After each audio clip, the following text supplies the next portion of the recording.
Recebi e cordial saludo do meu amigo Boyce Edmond Isidora, riba já sabe, 20 de dezembro aqui, e com paz e tranquilidade de Deus. Tarai na kubostang, na una kubostang taro mana.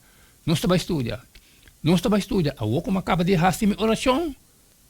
Mita verwako abotam beta hasi dibo, ya que nós estamos ter bom compreendimento que Deus vai papi conosco. Riba, já sabe, 20 de dezembro. O título está Escolhe o dia aqui.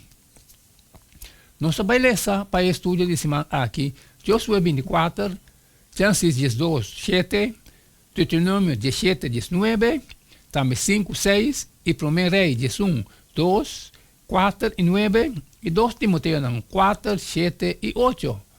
Esse texto que nós temos que estudar agora, já que nós temos uma boa direção na uma elasta para ir nós, esse semana aqui. Maneira costume é primeira semana nós temos texto para nós vai memorizar. E porque essa é texto de memória. E bem aqui, ela hora escolhi para Josué 24, 5. Este bisa, pero se você não quer servir Senhor, escolhe agora, é um que você quer servir. Penso, para o que trata a mim e minha família, nós lo serve Senhor. Essa é a linha correta. Aqui, Josué 24, 5. O último capítulo de Josué está situado em contexto de uma cerimônia de renovação de aliança. Pero é aqui conduzir para o líder anciano de Israel. Aunque não está uma aliança, mas bem um rapport de cerimônia de renovação de aliança. O capítulo tem elementos de tratado de soberania antigua de Oriente Cercano. 1. Uma introdução caminha é soberano e iniciador de tratado está identificado. 2. O prólogo histórico que está descreve a relação entre o Senhor Supremo e o servidor. 3. Estipulação de aliança que está pede o servidor para manifestar lealdade total no soberano basar riba e motivar para gratidão. 4. Bendicionar para obediência e maldição para quebramento de aliança. 5. Testigo de promessa de servidor. E 6.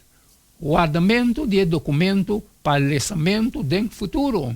E 7. Ratificação de aliança. Josué está quase na final de sua vida, não tem reemplaço no horizonte. A renovação de aliança está recordatório para Israel que não rei está Yahweh mes e que se não queda fiel na je, não lo desfrutar de sua proteção. Israel não tem mestre de rei humano, como uma nação teocrática, não mestre tem sempre na mente que não único rei está Senhor. Amém, amém, irmão. Essa é a base para esse ano aqui. Ele é essa poner. Riba já sabe, 20 de dezembro. Tanto que o botão que nós por estudar essa aqui também juntos, corre o dia aqui. Mas acaba que parte de mim, me está falando, a botar, me está hasti, e parte de mim, sair fora e compartilhar cultura, que tem necessidade. Pero sempre me avisava que não tinha custo, está estrobado, como não passar ali, share. Manhã nós seguimos o mesmo jeito de todo dia e queda de tchon, passou para cada tá e não queda-me nada mais, nada menos agora. Despedir fora de Boston agora e ter manhã com o poder.